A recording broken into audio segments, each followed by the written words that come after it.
Hello friends, welcome to ஆர்கேஷல் with PM channel. இன்றைக்கி நம்ம சேனலில் நம்ம எல்லாருமே வெயிட் பண்ணிட்டு இருந்த சத்துணவு மையத்திலிருந்து சமையல் உதவியாளர் 8997 வேக்கண்ட்டு ஆல் ஓவர் தமிழ்நாடு ஃபுல்லாக ரிலீஸ் பண்ணியிருக்காங்க. அப்ளிகேஷன் ஃபார்மே வந்து ரிலீஸ் பண்ணியிருக்காங்க.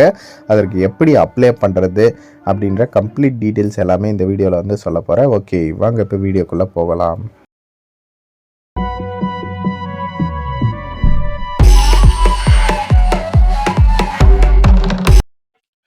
ஓகே ஃப்ரெண்ட்ஸ், சத்துணவு மையத்தில் சமையல் உதவியாளர் காலி பணியிடங்களுக்கு ஓகேவா. இது வந்து காமன் அப்ளிகேஷன் ஃபார்மாக தான் வந்து இருக்குன்னு நினைக்கிறேன். ஏன்னா எல்லா டிஸ்ட்ரிக்குமே வந்து இதே மாதிரி தான் வந்து கொடுத்துருக்காங்க ஓகேவா. இருந்தாலும் நம்ம அந்தந்த டிஸ்ட்ரிக்டில் போயிட்டு நம்ம டவுன்லோட் பண்ணிக்கலாம் வெப்சைட்டில் போயிட்டு. அது எப்படின்றத நான் வீடியோவோட எண்டில் வந்து சொல்கிறேன். அதுக்கு முன்னாடி எப்படி ஃபில்அப் பண்ணணும் என்ன ஏதுன்றது டீட்டெயில்ஸ் வந்து பார்த்துடலாம்.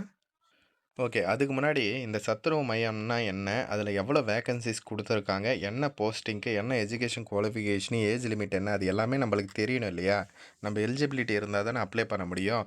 இதற்கான ஜிஓ ஒரு 16 பேஜஸ் கொண்ட ஜிஓ வந்து ஆல்ரெடி வந்து ரிலீஸ் பண்ணியிருக்காங்க. அத எக்ஸ்ப்ளைன் பண்ணி நம்ம சேனல்லே வீடியோ வந்து போட்டிருந்தோம். ஓகேவா? அதனோட லிங்க்கும் நான் டிஸ்கிரிப்ஷன்ல குடுக்குறேன். அது மட்டும் இல்லாம டிஸ்ட்ரிக்ட் வாரியா எவ்வளோ வேக்கன்ஸீஸ் வந்து குடுத்துருக்காங்க அப்படின்ற வீடியோவுமே போட்டிருக்கேன். டோட்டலா தமிழ்நாடு ஃபுல்லா 8997 வேக்கன்ட் அவைலபிளாக இருக்குது ஓகேவா. உங்கள் டிஸ்ட்ரிக்ட் எவ்வளோ அப்படின்றதையும் வந்து செக் பண்ணுங்கள். அதே மாதிரி அதனோட லிங்க்கும் நான் டிஸ்கிரிப்ஷனில் வந்து கொடுக்குறேன், மறக்காமல் செக் பண்ணி பாருங்கள். ஏன்னா அதில் டீட்டெயில்டாக வந்து சொல்லியிருப்பேன் ஓகேவா. நல்லாவே வந்து டைம் இருக்குது, ஒரு 20 டேஸ் வந்து டைம் இருக்குது. தாராளமாக வந்து நீங்கள் அப்ளை பண்ணலாம், ஒன்றும் அர்ஜென்ட்டு பட தேவையில்ல. டீட்டெயில் தெரிஞ்சுக்கின்னு வந்து அப்ளை பண்ணுங்கள் சரிங்களா.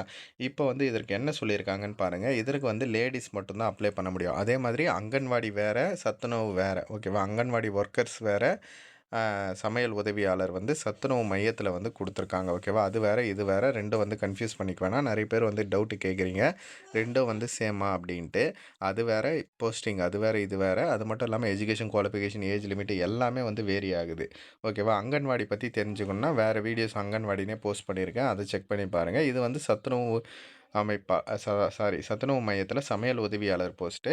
லேடிஸ் மட்டும்தான் அப்ளை பண்ண முடியும். 21 வயசுலேருந்து 40 வயசு வரலும் கொடுத்துருக்காங்க. ஏஜ் லிமிட்டு சொல்லிட்டேன் இல்லையா. எஜுகேஷன் குவாலிஃபிகேஷனு 10th பாஸ் அல்லது ஃபெயில். பாஸ் ஆகியிருந்தாலும் அப்ளை பண்ணலாம், ஃபெயில் ஆகியிருந்தாலும் அப்ளை பண்ணலாம் அப்படின்ற மாதிரி சொல்லியிருக்காங்க. அதே மாதிரி அவங்கவுங்க ஊரில் அவங்கவுங்க ஊராட்சியில் இருக்கிறவங்க அப்ளை பண்ணுற மாதிரி இருக்கும். இதற்கான பேசிக் சேலரி ஃபஸ்ட்டு ஒரு 1 இயருக்கு வந்து நீங்கள் டெம்பரரியாக தான் வந்து ஒர்க் பண்ணுவீங்க. அதுக்கப்புறம் தான் வந்து பர்மனெண்ட் வந்து பண்ணுவாங்க அடுத்த வருஷத்துல இருந்து ஓகேவா. உங்களுக்கு ஃபஸ்ட் மந்த் சேலரி வந்து ரூ. 3000 வந்து இருக்கும். ரூ. 3000லேருந்து 9000 வரலும் இந்த போஸ்டிங்கில் வந்து கிடைக்கும் ஓகேவா. அதுக்கப்புறம் 1 இயர் கழிச்சு தான் உங்களுக்கு சேலரி எல்லாம் இன்க்ரிமெண்ட் வந்து பண்ணுவாங்க. ஆனால் உங்கள் ஊர் பக்கத்தில் உங்கள் ஊர்லேயே தான் வந்து இந்த வேக்கண்ட் எல்லாம் வந்து இருக்கும் ஓகேவா. இதற்கு வந்து எப்படி செலெக்ஷன் பண்ணுவாங்க அப்படின்னு சொல்லியிருக்காங்கன்னா, உங்களோட 10th மார்க்ஸ் எல்லாம் இருக்குல்ல, அதன்படி அதிலேருந்து ஒரு 50% மார்க்ஸ்க்கும், அதுக்கப்புறம் இன்டர்வியூ வச்சு அதில் ஒரு 50% மார்க்ஸும் வந்து எடுத்துப்பாங்க அப்படின்ற மாதிரி சொல்லியிருக்காங்க ஓகேவா. அதே மாதிரி மாற்றுத்திறனாளிகளுக்கு இடஒதுக்கீடு 3% வந்து கொடுத்துருக்காங்க. ஜிஓவே அஃபிஷியலாக வந்து ரிலீஸ் பண்ணியிருக்காங்க. டோட்டலாகவே இது வந்து பார்த்திங்கன்னா 40 நாளில் அப்பாயின்மெண்ட் வந்து போட்டுருவோம் அப்படின்றதையும் வந்து சொல்லியிருக்காங்க. நல்ல ஒரு ஆப்பர்ச்சுனிட்டி தான், எல்லாருமே வந்து யூஸ் பண்ணிக்கணும். ஓகே, இதற்கான அப்ளிகேஷன் ஃபார்ம் தான் வந்து இது. இது எப்படி டவுன்லோட் பண்ணுறதுன்ட்டு வீடியோவோட எண்டில் சொல்கிறேன். இப்போ வந்து பார்த்தீங்கன்னா ரைட் சைடில் வந்து ஃபோட்டோ வந்து எடுக்கிற மாதிரி இருக்கும். ரீசன்ட் பாஸ்போர்ட் சைஸ் ஃபோட்டோ கேட்டிருக்காங்க. இதை பிரிண்ட் அவுட் எடுத்து நீங்கள் ஃபோட்டோ வந்து ஒட்டிக்கோங்க ஓகேவா. அதுக்கடுத்து கீழே வந்து நீங்கள் என்ன மாவட்டத்துக்கு வந்து விண்ணப்பிக்க போகிறீங்க அப்படின்ட்டு அதனோட மாவட்டம் பேர், அதுக்கப்புறம் அது ஊராட்சி ஒன்றியம் அதில் வருதா, இல்லை வந்து மாநகராட்சியில் வருதா, இல்லை நகராட்சியில் வருதான்ட்டு உங்கள் ஊர் எதுவோ அங்கே வந்து போட்டுக்கோங்க, அதை வந்து போட்டுக்கோங்க. அதுக்கப்புறம் எந்த சத்துணவு மையத்துக்கு விண்ணப்பிக்க போகிறீங்களோ அந்த சத்துணவு மையத்தோட பேர் ஓகேவா. அதுக்கப்புறம் பார்த்தீங்கன்னா விண்ணப்பதாரரின் பெயர், அதாவது உங்களோட பேர், அதுக்கப்புறம் அப்பா பேர் அல்லது கணவர் பெயர் போட்டுக்கலாம். அதுக்கப்புறம் உங்களோட மொபைல் நம்பரு, அதுக்கப்புறம் நீங்கள் வந்து விண்ணப்பதாரின் இருப்பிட முகவரி, இப்போ எந்த அட்ரஸில் இருக்கீங்களோ அந்த அட்ரஸு குடும்ப அட்டையில் உள்ளபடி அப்படின்ட்டு சொல்லியிருக்காங்க. அதாவது ரேஷன் கார்டில் என்ன அட்ரஸ் இருக்குதோ அந்த அட்ரஸை இங்கே வந்து கொடுத்துக்கோங்க ஓகேவா. அதுக்கு அடுத்து பார்த்தீங்கன்னா ஊராட்சி ஒன்றியம் அதை மேலே போட்டது இங்கே கீழே போட்டுருங்க. அதுக்கப்புறம் எஜுகேஷன் குவாலிஃபிகேஷன், அதை minimum 10th or fail, pass or fail கொடுத்துருக்காங்க இல்லையா எஜுகேஷன் குவாலிஃபிகேஷனாக, நீங்கள் அதை பூர்த்தி பண்ணியிருந்தீங்க. நீங்கள் அதனோட டீட்டெயில்ஸ், அதாவது 10th பாஸ் ஆர் ஃபெயிலாக தானே கண்டிப்பாக இருப்பீங்க, அதனோட டீட்டெயில்ஸ் தான் வந்து கேட்குறாங்க. தமிழை கட்டாயம் எழுத படிக்க தெரிஞ்சிருக்கணும் அப்படின்றதையும் வந்து சொல்லியிருக்காங்க. அதுக்கடுத்து உங்களோட ஏஜ், அப்புறம் பிறந்த தேதி வந்து கேட்டிருக்காங்க, அதை வந்து ஃபில்அப் பண்ணிக்கோங்க. அதுக்கடுத்து பார்த்தீங்கன்னா ஜாதி மற்றும் உட்பிரிவு ஓகேவா. அதாவது உங்களோட கம்யூனிட்டி கேஸ்ட்டும் போட்டுக்கோங்க. ஓகேவா? அத வந்து பார்த்துக்கோங்க. ஓகேவா? இது வந்து கம்யூனிட்டி சர்டிஃபிகேட்ல ஃபோட்டோ வச்சு இருக்கா அப்படின்றத வந்து செக் பண்ணிக்கோங்க. அப்படி இல்லாதவங்க சொல்லுங்க. நான் அப்டேட் பண்ணி குடுக்குறேன். டிஸ்கிரிப்ஷன்ல வாட்ஸ்அப் நம்பர் இருக்கு. நீங்க மெசேஜ் பண்ணீங்கன்னா, நான் உங்களுக்கு அப்டேட் பண்ணி குடுக்குறேன். எல்லா கவர்மெண்ட் ஜாப்லயுமே இப்ப கம்யூனிட்டி சர்டிஃபிகேட்ல ஃபோட்டோ வச்சு தான் கேட்குறாங்க. நீங்க எந்த கம்யூனிட்டியா இருந்தாலும் சரி, BC, MBC, DNC, SC, ST எதுவா இருந்தாலுமே வந்து ஃபோட்டோ வச்சு இருக்கா அப்படின்றத வந்து செக் பண்ணிக்கோங்க. அப்படி இல்லன்னா எனக்கு வாட்ஸ்அப்ல அனுப்பிச்சு விடுங்க. ஓகேவா? அதுக்கப்புறம் மாற்றுத்திறனாளி. ஓகேவா? நீங்க மாற்றுத்திறனாளியா இருந்தா எஸ்ன்னு குடுத்து அதனோட டீட்டெயில்ஸு நீங்க அடையாள அட்டைய வந்து இணைக்கணும் அப்படின்றதையும் வந்து தெளிவா மென்ஷன் பண்ணியிருக்காங்க. அதுக்கு அடுத்து ஆதரவற்ற விதவையோ, இல்ல ஆதரவற்ற பெண்ணாவோ, இல்ல கணவரால் கைவிடப்பட்டவரோ, இல்ல முன்னுரிமை பெற்றவர், வேற ஏதாச்சும் முன்னுரிமை பெற்றவரா இருந்தீங்கன்னா, நீங்க வந்து அதனோட டீட்டெயில்ஸ் என்ட்ரி பண்ணணும். எல்லாத்துக்குமே வந்து செப்பரேட்டா சர்டிஃபிகேட்ஸ் இருக்கு இல்லையா? கவர்மெண்ட்டால. அத வந்து அப்ளை பண்ணி வாங்குற மாதிரி இருக்கும். ஓகேவா? நான் அதுக்கு தான் முன்னாடியே சொல்றது. எல்லா சர்டிஃபிகேட்ஸுமே முன்னாடியே வாங்கி வச்சுக்கோங்க. எக்ஸாம் டைம் அப்போ டைம் இருக்காது. முன்னாடியே வாங்கி வச்சுக்கிங்கன்னா, நீங்க அப்ளிகேஷன் போடுறப்ப யூஸ்ஃபுல்லா இருக்கும் அப்டின்ட்டு. இன்னுமே அப்ளை பண்ணாம இருந்தீங்கன்னா, டிஸ்கிரிப்ஷன்ல வாட்ஸ்அப் நம்பர் இருக்கு. நீங்க எனக்கு மெசேஜ் பண்ணுங்க. அதே மாதிரி அதான் சத்துணவு எந்த சத்துணவு மையத்துக்கு விண்ணப்பிக்க போறீங்களோ, அதனோட டீட்டெயில்ஸு, அதுக்கப்புறம் பார்த்தீங்கன்னா, உங்களுக்கு வந்து எவ்வளோ தூரம் இருக்கு? அந்த சத்துணவு மையத்துக்கும் உங்க வீட்டில இருந்தும் எவ்வளோ தூரம் இருக்குது? அப்படின்றத கால்குலேட் பண்ணி போடணும். 3 கிலோமீட்டருக்குள்ள இருக்கணும் அப்படின்றதையும் வந்து தெளிவா சொல்லியிருக்காங்க. லாஸ்ட்டா 4 இடம் கீழ போட்டு ரைட் சைட்ல சிக்னேச்சர். இங்க வந்து உங்களோட சிக்னேச்சர் வந்து போட்டுக்கோங்க. அவ்வளோதான். சிம்பிளா அப்ளிகேஷன் ஃபார்ம் வந்து ஃபில் அப் பண்ணலாம். இது கூட என்னென்ன டாக்குமெண்ட்ஸ் வந்து அட்டாச்மென்ட் பண்ணணும்னு சொல்லியிருக்காங்க பாருங்க. பள்ளி மாற்றுச் சான்றிதழ் அதாவது டிசி. ஓகேவா?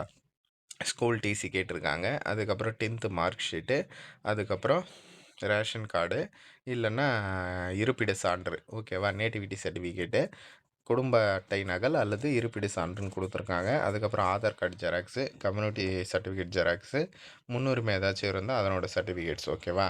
இதில வந்து என்னென்ன சொல்லியிருக்காங்க பாருங்க. அதான் நான் சொன்னது தான் ஆல்ரெடி. அந்த ஜிஓல ரிலீஸ் பண்ணியிருந்த மாரி தான். பெண்கள் மட்டும் தான் விண்ணப்பிக்க முடியும். அதே மாரி ஏஜ் லிமிட்ட பாருங்க. 11/4/2025 அந்த இதில இருந்து தான் வந்து கால்குலேட் வந்து பண்றாங்க.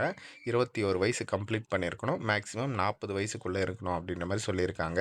அதே மாதிரி எஸ்டி பிரிவினர் பழங்குடியினருக்கு 18 வயசுலேருந்து 40 வயசு வரல இருக்கிறவங்க அப்ளை பண்ணிக்கலாம். அப்புறம் சப்போஸ் விதவைகளோ, இல்ல கணவரால் கைவிடப்பட்டவரோ இருந்தா 20 வயசுலேருந்து 40 வயசுக்குள்ள இருக்கணும் அப்படின்ற மாரி சொல்லியிருக்காங்க. மாற்றுத்திறனாளிகளுக்கு பார்த்தீங்கன்னா, 3 வருஷம் ரிலாக்சேஷன் வந்து குடுக்குறாங்க. ஓகேவா? அதுக்கப்புறம் எஜுகேஷன் குவாலிஃபிகேஷனா எல்லாருக்குமே பார்த்தீங்கன்னா, 10த் பாஸ் அல்லது ஃபெயில் வந்து குடுத்துருக்காங்க. 3 கிலோமீட்டருக்குள்ள இருக்கணும் அப்படின்ற மாரி தெளிவா வந்து மென்ஷன் பண்ணியிருக்காங்க. அந்த சத்துணவு மையம் நீங்க அப்ளை பண்ண போற சத்துணவு மையம் 3 கிலோமீட்டருக்குள்ள இருக்கணும் அப்படின்ற மாரி சொல்லியிருக்காங்க. அதுக்கப்புறம் மாற்றுத்திறனாளிகளுக்கு ஒரு சில டீட்டெயில்ஸ் வந்து குடுத்துருக்காங்க. ஓகேவா? சிம்பிளா வந்து அப்ளிகேஷன் ஃபார்ம் வந்து ஃபில் அப் பண்ணி அதே மாதிரி அவங்க எந்த டிஸ்ட்ரிக்ட்க்கு சென்ட் பண்ணணும் அப்படின்ற மாரி சொல்லல. ஆனா ஜிஓலயே வந்து சொல்லியிருக்காங்க. அந்தந்த வட்டார அலுவலகங்கள்ல நம்ப வேக்கன்சி டீட்டெயில்ஸுமே வந்து தெரிஞ்சுக்கலாம். எந்த ஏரியால எந்த கம்யூனிட்டி அப்ளை பண்ணணும் அப்படின்றது, அப்படின்ட்டு சொல்லியிருந்தாங்க. ஓகேவா? அந்தந்த பிடிஓ ஆஃபீஸுக்கு தான் சென்ட் பண்ற மாதிரி இருக்கும். ஓகேவா? எல்லாம் ஏன்னா சத்துணவு மையத்தோட அந்தந்த பிளாக்ல ஹெட் எங்கன்னு பார்த்தீங்கன்னா, பிடிஓ ஆஃபீஸ் தான். ஓகேவா? நீங்க ஃபர்ஸ்ட்டு வந்து பிடிஓ ஆஃபீஸ்ல போயிட்டு தெரிஞ்சுக்கலாம். வேக்கன்சி வந்து எந்த கம்யூனிட்டிக்கு எவ்வளோ குடுத்துருக்காங்க அப்படின்றது. ஓகேவா? அதே மாதிரி உங்க ஏரியால எந்த கம்யூனிட்டிக்கு குடுத்துருக்காங்க அப்படின்றதையும் வந்து நீங்க வந்து தெரிஞ்சுக்கலாம். ஓகேவா? அததான் வந்து சொல்லியிருக்காங்க. ஊராட்சி ஒன்றிய அலுவலகம், இல்ல வட்டார அலுவலகம். அதான் 2ம் ஒண்ணு தான் BDO office. Block level office. ஓகேவா? அங்க போயிட்டு தெரிஞ்சுக்கலாம் அப்படின்ட்டு. நீங்க எல்லாருமே அங்க போயிட்டு தெரிஞ்சுக்கோங்க. உங்க ஊர்ல எந்த கம்யூனிட்டிக்கு ஒதுக்கியிருக்காங்க அப்படின்றத வந்து தெரிஞ்சுக்கின்னு நீங்க வந்து அப்ளை பண்ணுங்க. இத நான் எப்படி டவுன்லோட் பண்ணேன் அப்படின்றத வந்து சொல்றேன். நீங்க எந்த டிஸ்ட்ரிக்ட்டா இருந்தாலும் அந்த டிஸ்ட்ரிக்ட் நேம் வந்து போட்டுக்கோங்க. நான் இப்போ எக்ஸாம்பிளுக்கு தஞ்சாவூர் அப்படின்ட்டு போட்டுக்கிறேன். தஞ்சாவூர் நிக்.இன் அப்படின்ற மாரி போடணும். ஓகேவா? உங்க டிஸ்ட்ரிக்ட் எதுவோ அந்த டிஸ்ட்ரிக்ட் நேம் போட்டு நிக்.இன் அப்படின்ட்டு போட்டிங்கன்னா, உங்களுக்கு கவர்மெண்ட்டோட அஃபிஷியல் வெப்சைட் வந்து வரும். ஓகேவா? அத வந்து போட்டுக்கோங்க. ஓகே. சர்ச் பண்ணீங்கன்னா, உங்களுக்கு ஃபர்ஸ்ட்டே கவர்மெண்ட்டோட அஃபிஷியல் வெப்சைட் வரும். ஜஸ்ட் அத வந்து கிளிக் பண்ணுங்க. கிளிக் பண்ணிட்டு இங்க மோர் ஆப்ஷன் இருக்கா? அத வந்து ஜஸ்ட் கிளிக் பண்ணி, அதுக்கப்புறம் நோட்டீசஸ் அப்படின்ற ஆப்ஷன் இருக்கு. அத வந்து கிளிக் பண்ணிக்கோங்க. அடுத்து ரெக்யூர்மென்ட் அப்படின்ற ஆப்ஷன் இருக்கு. அதாவது வேலைவாய்ப்பு அந்தந்த டிஸ்ட்ரிக்ட்து வேலைவாய்ப்பு. இங்க வந்து ஃபர்ஸ்ட்டே வந்து குடுத்துருக்காங்க பாருங்க. லாஸ்ட் டேட் இதில வந்து மென்ஷன் பண்ணியிருக்காங்க பாருங்க. 9/4/2025லேருந்து 29/4/2025 வரலும் அப்ளை பண்ணிக்கலாம் அப்படின்ட்டு 20 டேஸ் வந்து டைம் குடுத்துருக்காங்க. ஜஸ்ட்டு இந்த பிடிஎஃப் வந்து கிளிக் பண்ணீங்க அப்படின்னா, உங்களுக்கு நான் இப்போ எக்ஸ்ப்ளைன் பண்ணேன் இல்லையா? அந்த பிடிஎஃப் வந்து ஓப்பன் ஆகும். சரிங்களா? சிம்பிள் தான். ஈஸியாவே இந்த மாரி உங்க டிஸ்ட்ரிக்ட்து நீங்க வந்து பண்ணிக்கலாம். எந்தெந்த ஒரு ஒரு டிஸ்ட்ரிக்ட்டா இப்போ தான் வந்து ரிலீஸ் பண்ணிட்டே வந்து வராங்க. நான் உங்களுக்கு எந்தெந்த டிஸ்ட்ரிக்ட்லாம் ரிலீஸ் பண்ணாங்க அப்படின்ட்டு கமெண்ட் செக்ஷன்லயோ இல்ல டிஸ்கிரிப்ஷன்லயோ குடுக்குறேன். ஓகேவா? இது அப்டேட் எல்லாமே டிஸ்கிரிப்ஷன்ல WhatsApp and Telegram group link இருக்கு. மறக்காம வந்து ஜாயின் பண்ணிக்கோங்க. அதில தான் எல்லா அப்டேட்ஸுமே வந்து தெரிவிப்பேன்.